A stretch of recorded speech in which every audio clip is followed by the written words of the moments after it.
Hello student, welcome to my channel. In this lecture we are going to discuss types of inertia. So ਅਸੀਂ last video ਦੇ ਵਿੱਚ force and inertia ਦੇ ਬਾਰੇ ਪੜ੍ਹ ਚੁੱਕੇ ਹਾਂ. So ਇਸ video ਦੇ ਵਿੱਚ ਅਸੀਂ ਇਹਦੀਆਂ types ਪੜਾਂਗੇ. So first type ਦੇਖੋ inertia of rest.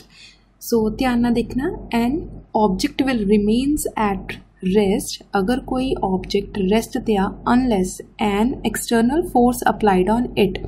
उदों तक वो रेस्ट ते रहेगी जदों तक एक्सटर्नल फोर्स मतलब असी कोई बाहरों फोर्स अप्लाई नहीं करते is called inertia of rest. ठीक है, एक डेफिनेशन ये है, अगर थानू ये ईजी लगती तो आ याद कर लो, नहीं तो नेक्स्ट डेफिनेशन है inertia of rest is defined as the property by virtue of which a body continues to be at rest unless. कहते ये एक तरह की प्रॉपर्टी आ कि कोई भी बॉडी कंटिन्यूसली रेस्ट दे विच रहेगी अनलैस उदों तक acting by some external force to change that condition. उदों तक रेस्ट ते रहेगी जदों तक कोई एक्सटर्नल फोर्स उहदे उपर अप्लाई नहीं होंदी. सो दोनों दे विचों जिहड़ी तुहानूं ईजी लगदी है डेफिनेशन, तुसीं दोनों दे विचों कोई एक डेफिनेशन लर्न कर सकदे आ. फॉर एग्जाम्पल सो तुसीं एग्जाम्पल दे विच जिद्दां मैं इत्थे एग्जाम्पल्स दित्तियां होईयां तुसीं अपनी मर्जी नाल कोई भी एग्जाम्पल लिख सकदे आ. फॉर एग्जाम्पल फर्स्ट डायग्राम ध्यान नाल देखो, इत्थे एक गिलास पिया, तुसीं घर अपने एक्सपैरीमेंट करके जरूर देखना है. दैन उहदे उपर एक कार्डबोर्ड रख देना है. ठीक है, फॉर एग्जाम्पल जो थोड़ी पुरानी कॉपी है, पुरानी उहदी नोटबुक आ, सो उहदा गत्ता लै लियो, गत्ते के उपर एक कॉइन रख देना. ठीक है, सो की करना है, इमीडिएटली अपने हत्थ दे नाल इस जो गत्ते नूं आ ओह जोर नाल परे कर देना. जिद्दां ही तुसीं इहनूं हिट करके दूर करोगे तो आ वाला कॉइन नीचे आ जाएगा. ठीक है, ग्लास विच गिर जाएगा. अगर तुसीं इमीडिएटली ये करोगे तो दैन ये एक्ट करेगा. अगर तुसीं हौली हौली करोगे तो कॉइन सिक्के दे जिहड़ा पेपर है उहदे नाल ही चला जाएगा. ठीक है, सो ध्यान नाल हिट करना कि ये वाला जिहड़ा कॉइन आ ओह नीचे ग्लास दे विच आ जाएगा. ये क्यों होया? Due to inertia of rest करके, क्योंकि जिहड़ा कॉइन सी वो थोड़ा रेस्ट दे विच पिया होया सी.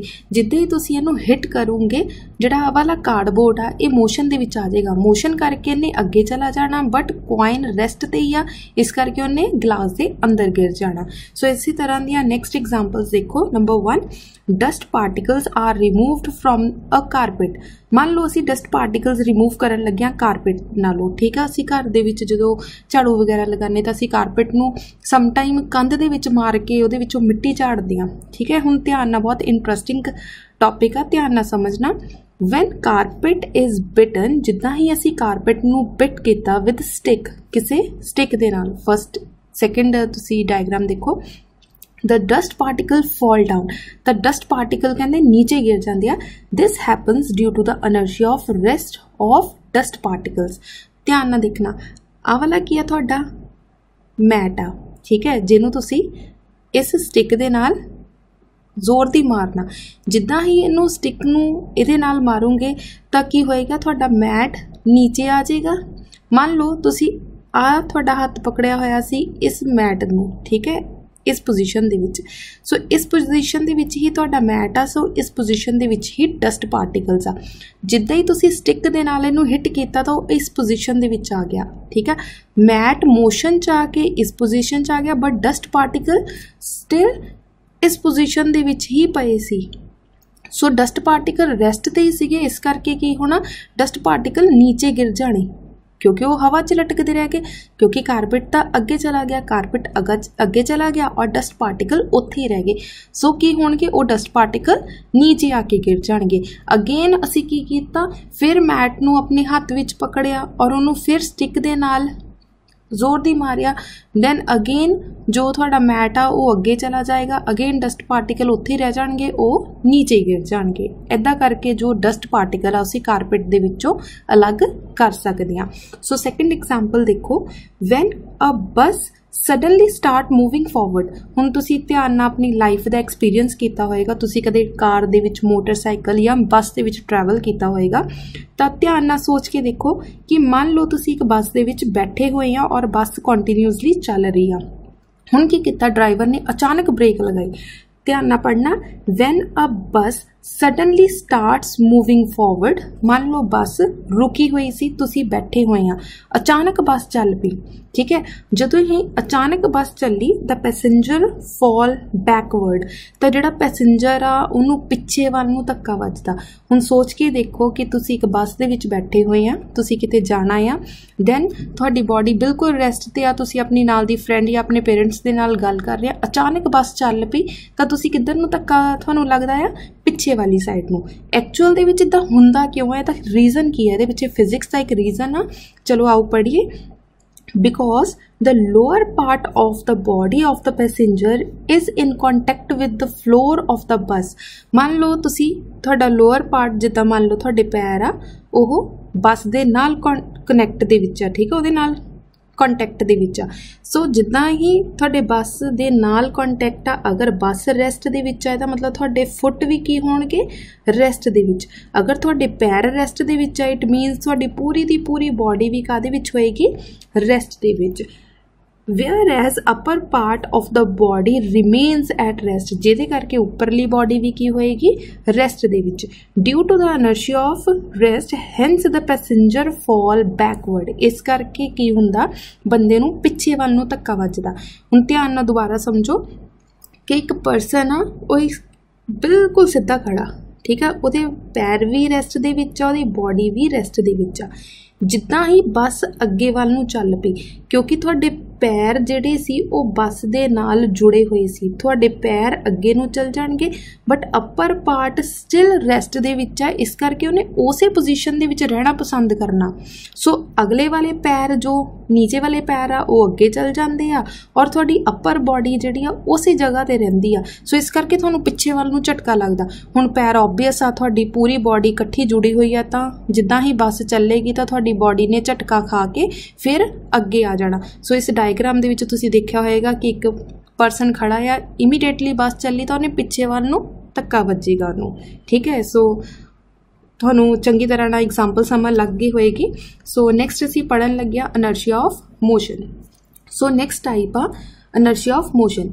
It is defined as the property by virtue of which a body continuously to be in motion। ਹੁਣ ਇਹ ਉਹ ਵਾਲੀ ਪ੍ਰੋਪਰਟੀ ਆ ਜਿਹਦੇ ਵਿੱਚ ਇੱਕ ਬੋਡੀ continuously motion ਦੇ ਵਿੱਚ ਆ, ਠੀਕ ਹੈ, along a straight line unless acting upon some external forces to change that condition। ਕਹਿੰਦੇ ਹੁਣ ਉਦੋਂ ਤੱਕ ਬੋਡੀ ਕੰਟੀਨਿਊਸਲੀ ਮੋਸ਼ਨ ਦੇ ਵਿੱਚ ਰਹੇਗੀ ਜਦੋਂ ਤੱਕ ਐਕਸਟਰਨਲ ਫੋਰਸ ਲੱਗ ਕੇ ਅਸੀਂ ਉਹਦੀ ਕੰਡੀਸ਼ਨ ਨੂੰ ਚੇਂਜ ਨਹੀਂ ਕਰ ਦਿੰਦੇ, ਠੀਕ ਹੈ। ਮੰਨ ਲਓ ਹੁਣ ਕੰਟੀਨਿਊਸਲੀ ਬੱਸ ਚੱਲ ਰਹੀ ਆ ਤਾਂ ਕੰਟੀਨਿਊਸਲੀ ਬੱਸ ਚੱਲ ਹੀ ਰਹੇਗੀ, ਜਦੋਂ ਤੱਕ ਡਰਾਈਵਰ ਬ੍ਰੇਕ ਲਗਾ ਕੇ ਬੱਸ ਨੂੰ ਰੋਕ ਨਹੀਂ ਦਿੰਦਾ ਉਦੋਂ ਤੱਕ ਬੱਸ ਕੰਟੀਨਿਊਸਲੀ ਚਲਦੀ ਜਾਏਗੀ, ਠੀਕ ਹੈ। So this is the first definition.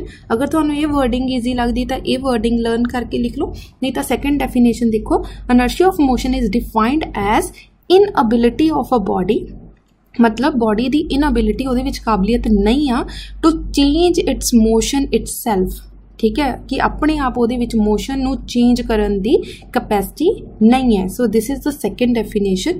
So ਜਿਹਨੂੰ ਸੈਕੰਡ ਡੈਫੀਨੇਸ਼ਨ ਦੀ ਵਰਡਿੰਗ ਈਜ਼ੀ ਲੱਗਦੀ ਹੈ ਉਹ ਸੈਕੰਡ ਡੈਫੀਨੇਸ਼ਨ ਲਰਨ ਕਰ ਸਕਦਾ। Let's start with the first example. ਧਿਆਨ ਨਾਲ ਦੇਖਣਾ। ਪੈਸੇਂਜਰ ਟਰੈਵਲਿੰਗ ਬਾਈ ਟ੍ਰੇਨ, ਤੁਸੀਂ ਟ੍ਰੇਨ, ਬੱਸ, ਕਾਰ, ਵਹੀਕਲ ਕੁਝ ਵੀ ਲਿਖ ਸਕਦੇ ਆ। Fall forward when the train applies sudden brake। let us suppose ਹੁਣ ਤੁਸੀਂ ਬੱਸ ਦੇ ਵਿੱਚ, ਚਲਦੀ ਬੱਸ ਦੇ ਵਿੱਚ ਬੈਠੇ ਹੋਏ ਆ, ਹੁਣ ਚੱਲ ਰਹੀ ਬੱਸ ਅਚਾਨਕ ਬ੍ਰੇਕ ਲੱਗਦੀ ਆ ਤਾਂ ਧਿਆਨ ਨਾਲ ਸੋਚੋ ਤੁਹਾਡੀ ਬਾਡੀ ਕਿੱਧਰ ਨੂੰ ਜਾਂਦੀ ਆ। ਹੁਣ ਸਿਮਿਲਰਲੀ ਸੇਮ ਪੋਜੀਸ਼ਨ ਆ ਕੀ ਸੀ? ਤੁਹਾਡੀ ਬੱਸ ਦੀ ਸਰਫੇਸ ਔਰ ਤੁਹਾਡੇ ਪੈਰ, ਕਿਉਂਕਿ ਮੋਸ਼ਨ ਦੇ ਵਿੱਚ ਆ ਦੋਨੋਂ, ਇਟ ਮੀਨਸ ਕਿ ਆ ਪੈਰ ਮੋਸ਼ਨ ਦੇ ਵਿੱਚ ਆ, ਦੈਨ ਵਿਦ ਰਿਸਪੈਕਟ ਟੂ ਤੁਹਾਡੀ ਅੱਪਰ ਬਾਡੀ ਵੀ ਕੀ ਹੋਏਗੀ? ਮੋਸ਼ਨ ਦੇ ਵਿੱਚ ਹੋਏਗੀ। ਧਿਆਨ ਨਾਲ ਸਮਝਣਾ, ਠੀਕ ਹੈ। ਹੁਣ ਕੀ ਹੁੰਦਾ? ਅਚਾਨਕ ਬ੍ਰੇਕ ਲੱਗਦੀ ਹੈ, ਜਿੱਦਾਂ ਹੀ ਅਚਾਨਕ ਬ੍ਰੇਕ ਲੱਗੇਗੀ, ਕਿਉਂਕਿ ਆਹ ਪੋਰਸ਼ਨ ਕਿਹਦੇ ਵਿੱਚ ਆ ਗਿਆ? ਰੈਸਟ ਦੇ ਵਿੱਚ। ਇਹਦਾ ਮਤਲਬ ਅੱਪਰ ਤੁਹਾਡੇ ਪੈਰ ਵੀ ਕਾਹਦੇ ਵਿੱਚ ਆ ਜਾਣਗੇ? ਰੈਸਟ ਦੇ ਵਿੱਚ। ਬਟ ਹੱਲੇ ਤੱਕ ਉੱਪਰਲੀ ਬਾਡੀ ਕਾਹਦੇ ਵਿੱਚ ਸੀ? ਮੋਸ਼ਨ ਦੇ ਵਿੱਚ। ਉਹਨੇ ਅੱਗੇ ਨੂੰ ਤੁਰਨਾ ਹੀ ਪਸੰਦ ਕਰਨਾ। ਸੋ ਕੀ ਹੋਏਗਾ? ਪੈਰ ਵੀ ਰੈਸਟ ਦੇ ਵਿੱਚ ਆ ਗਏ ਔਰ ਲੋਅਰ ਪੋਰਸ਼ਨ ਵੀ ਤੁਹਾਡਾ ਰੈਸਟ ਵਿੱਚ ਆ ਗਿਆ। ਸੋ ਇੰਨੇ ਕੁ ਪੋਰਸ਼ਨ ਰੈਸਟ ਦੇ ਵਿੱਚ, ਬਾਕੀ ਪੋਰਸ਼ਨ ਮੋਸ਼ਨ ਦੇ ਵਿੱਚ। ਸੋ ਇਹਨੇ ਅੱਗੇ ਨੂੰ ਚੱਲ ਜਾਣਾ, ਸੋ ਤੁਹਾਨੂੰ ਅੱਗੇ ਵੱਲ ਨੂੰ ਝਟਕਾ ਲੱਗੇਗਾ, ਠੀਕ ਹੈ। ਸੋ ਧਿਆਨ ਨਾਲ ਇਹਦੀ एक्सप्लेनेशन देखो, due to the inertia of motion. बच्चे रीजन लिखना जरूरी है। Due to inertia of motion कह लो कि ਇਹਦਾ ही 1 मार्क्स ਹੁੰਦਾ है, बाकी एक्सप्लेनेशन ਦੇ 1 marks. Due to the inertia of motion of all passenger is equal to the motion of the train, and as soon the brake is applied, the passenger foot being in contact with train। so ਤੁਹਾਡੇ ਜਿਹੜੇ ਪੈਰ ਆ ਉਹ ਕਿਹਦੇ contact ਦੇ ਵਿੱਚ ਆ? Train ਦੇ ਕੰਟੈਕਟ ਦੇ ਵਿੱਚ ਆ, ਠੀਕ ਹੈ। ਸੋ ਦੇ ਫਲੋਰ ਦੇ ਨਾਲ ਜੁੜੇ ਹੋਏ ਆ। stops while the upper part falls forward. So उपर वाला हिस्सा थोड़ा बॉडी का अगे वाले पासे चल जाऊगा due to the inertia of motion, क्योंकि उपर वाले पोर्शन ने मोशन दे विच रहना पसंद करना, क्योंकि पहला तो ही मोशन दे विच चल रहा है, ठीक है। सो सिमिलरली असी होर एग्जाम्पल्स पढ़ते हैं अनर्शिया ऑफ मोशन दियाँ। A person trying to get down from a running bus fall forward. हुण मान लो तुसी किसी चलती हुई ट्रेन, किसी चलती हुई बस दे विचों छाल मारी। जिदा ही तुसी छाल मारोगे, ध्यान नाल सोच के देखो तुसी किधर नूं गिरोगे। जिदा ही तुहाडे तुसी चलदी हुई बस दे विचों छाल मारी, इत्थे आके गिरे, क्योंकि तुहाडी बॉडी काहदे विच सी? मोशन दे विच। जिदा ही तुहाडे पैर नीचे आके धरती नाल लगे, क्योंकि अपर पार्ट काहदे विच सी? मोशन दे विच। सो तुहाडी बॉडी किधर नूं जाएगी? अगे वाले पासे नूं। बट तुहाडे पैर रेस्ट विच आ गए तो तुसी अगे वाले पासे नूं जाके गिर जाओगे। When the person gets down from a running bus by the upper part of the body is still in motion. उपरला हिस्सा हले भी मोशन दे विच आ, and due to this inertia of motion the body trolls forward even though he has set his foot on the ground. जिदा ही चाहे उहदे पैर धरती नाल लग भी गए और रेस्ट विच सी, पर तुहाडे अपर पार्ट जिहड़ा मोशन दे विच होण करके वो फॉरवर्ड गिर जाएगा, फॉल फॉरवर्ड, ठीक है। तुसीं इहनूं अपनी लैंग्वेज दे विच या अपनी वर्डिंग दे विच लिख सकदे आ। नैक्सट एग्जाम्पल देखो, ripe fruits fall from the tree in the direction of wind. हुण मान लो साडे कोल एक ट्री आ और उहदे उत्ते जिन्ने भी फ्रूट्स आ वो पक्के होए आ। जिदा ही हवा चलेगी, जिधर नूं हवा चलेगी तुहाडे जिहड़े आ पत्ते कह लो या तुहाडे फ्रूट्स कह लो उस डायरैक्शन दे विच गिर जाणगे। लेट अस सपोज इस टाइम साडा की आ वाला फ्रूट है, और जिदा ही हवा आई और ये पक्या होया सी, जिदा ही हवा आई इधरली, क्योंकि हवा इधरली सी, ठीक है। सो तुहाडा फ्रूट इस डायरैक्शन दे विच जाके नीचे गिर गया, ठीक है। हुण क्यों गिरिया? क्योंकि विंड दी डायरैक्शन उस साइड ते सी और इक्वेशन ऑफ मोशन तुहाडी अनर्शिया ऑफ मोशन करके वो उस डायरैक्शन दे विच चलेगी। हुण ध्यान नाल देखो, द ट्री स्वे अलोंग द विंड, जिधर नूं विंड चलेगी उधर नूं ही ट्री दा जिहड़ा झुका होगा उस तरफ नूं हो जाएगा। And inertia of motion makes this fruits स्व अलोंग विद द ट्री ब्रांचिज। सो तुहाडे जिहड़े वो फ्रूट्स भी होणगे वो ट्री ब्रांचिज दे नाल ही उस डायरैक्शन दे विच झुक जाणगे। The fruit fall off due to inertia of motion, क्योंकि मोशन आ, हवा दे विच भी मोशन आ, और उन्हें की करना तुहाडे जिहड़े फ्रूट्स आ वो गिर जाणगे नीचे due to the inertia of motion along the direction of wind, जिधर नूं हवा दी झुकाव होएगा। डन। सो नेक्स्ट देखो, अनर्शिया ऑफ डायरेक्शन की आ। Inertia of direction is defined as the property by virtue of a body continuously in a particular direction unless acting upon some external force to change that direction। हुण मान लो कि तुसी cycle चला रहे हैं, तुसी साइकिल चला रहे, तुसी हैंडल बिल्कुल सीधा पकड़िया होया तो तुहाडी बिल्कुल सीधे जाओगे। मान लो इत्थे जाके दो रास्ते आ गए, ठीक है, दो रास्ते आ गए। हुण तुहाडे हत्थ विच आ कि तुसी राइट हैंड साइड जाना चाहते हैं कि लैफ्ट हैंड साइड जाना चाहते हैं। सो जिस डायरेक्शन दे विच तुसी उहनूं टर्न करोगे उस डायरेक्शन दे विच तुहाडा साइकिल मुड़ जाएगा, ठीक है। So this is the first definition. Second देखो, inertia of direction is defined as inability of a body to change its direction of motion by itself, कि वो अपने आप डायरेक्शन ऑफ मोशन चेंज नहीं कर सकता जो तक एक्सटर्नल फोर्स उत्ते अप्लाई नहीं होंदी। That is external force is required to change its direction of motion. सानू हमेशा ही एक्सटर्नल फोर्स की लोड़ आ अगर असी उहदी डायरेक्शन चेंज करना चाहते हैं। सिमिलरली हुण इहदी डेफिनेशन एग्जाम्पल्स देखो। For example, mud throw rotating wheel. हुण देखो, मान लो तुहाडी जिहड़ा कार दा ਚੱਕਾ ਆ ਉਹ ਕੀ ਆ ਕਿਸੇ ਚਿੱਕੜ ਦੇ ਵਿੱਚ ਫਸ ਗਿਆ। ਹੁਣ ਉਹਨੂੰ ਜਿੰਨਾ ਮਰਜ਼ੀ ਫੋਰਸ ਲਗਾਓ ਤਾਂ ਤੁਸੀਂ ਦੇਖਿਆ ਹੋਏਗਾ ਇੱਥੇ ਵਾਲੇ ਜਿਹੜੇ ਚਿੱਕੜ ਦੇ ਛਿੱਟੇ ਆ ਉਹ ਬਾਹਰ ਨੂੰ ਜਾ ਕੇ ਗਿਰਦੇ ਆ, ਠੀਕ ਹੈ। ਸੋ ਇੱਦਾਂ ਕਰਕੇ ਤੁਹਾਡੀ ਵੀਲ ਚੱਲ ਰਹੀ ਹੈ ਇਸ ਡਾਇਰੈਕਸ਼ਨ ਦੇ ਵਿੱਚ। ਸੋ ਚੱਕਾ ਦੇਖੋ ਹੁਣ ਧਿਆਨ ਨਾਲ, ਕਿਉਂਕਿ ਇੱਧਰੋਂ ਆ ਕੇ ਆਹ ਡਾਇਰੈਕਸ਼ਨ ਧਿਆਨ ਨਾਲ ਦੇਖਣੀ, ਇੱਥੋਂ ਗਿਆ ਇੱਧਰ ਗਿਆ ਜਾਂਦਾ ਹੋਇਆ, ਫਿਰ ਇੱਥੋਂ ਉਹਨੇ ਵੀਲ ਛੱਡ ਦਿੱਤਾ। ਸੋ ਇਸ ਡਾਇਰੈਕਸ਼ਨ ਦੇ ਵਿੱਚ ਤੁਹਾਡੀ ਕੀ ਆ ਜਿਹੜੀ ਮਿੱਟੀ ਆ ਜਾਂ ਚਿੱਕੜ ਆ ਇਸ ਡਾਇਰੈਕਸ਼ਨ ਦੇ ਵਿੱਚ ਬਾਹਰ ਨੂੰ ਜਾਏਗਾ। ਸੋ ਧਿਆਨ ਨਾਲ ਦੇਖੋ, we have seen that the rotating wheel of the vehicle throw out mud in a tangent direction. Tangent का की मतलब होंदा सर्कल दे एक पर्टिकुलर पॉइंट तो जो एक लाइन सीधी जाती असीं उहनूं टेंजेंट वर्ड यूज़ करते हैं। This is due to the inertia of direction, क्योंकि उसकी डायरैक्शन उस तरफ सीगी, क्योंकि इधर गया फिर दैन इधर आया, जो इत्थों ही इन्हें पॉइंट छड्डिया तो टेंजेंट बिल्कुल सीधा बाहर निकल गया। This is reason that the mud guides are provided in a vehicle over the wheel to stop this mud so that to protect the clothes। So इदा करके दी डायरैक्शन जी डायरैक्शन असी शो कर सकते भी क्यों होया, due to the inertia of direction. Similarly तुसी कोई भी होर एग्जाम्पल्स लिख सकते हैं। Our protection through umbrella, for example जो मीह पैंदा आ तो असी की करते हैं, असी एक अमरेला यूज़ करते हैं। सो अमरेला यूज़ करांगे तो उहदे नाल की हुंदा, उपरों बारिश दियां बूंदा इस तरह पईयां, ठीक है, वो इत्थे आके गिर गई, दैन इधर नूं चली गई, ठीक है। असी तो इहदे नीचे खड़े सी, सो साडी प्रोटैक्शन हो जाती है फ्रॉम रेन, ठीक है। सो इदा करके डायरैक्शन भी उहदी चेंज नहीं हुई। सो उपर आके साडी अमरेला दे उपर उहदियां ड्रॉप्स आके गिर गई, सो असी गिले भी नहीं हुए।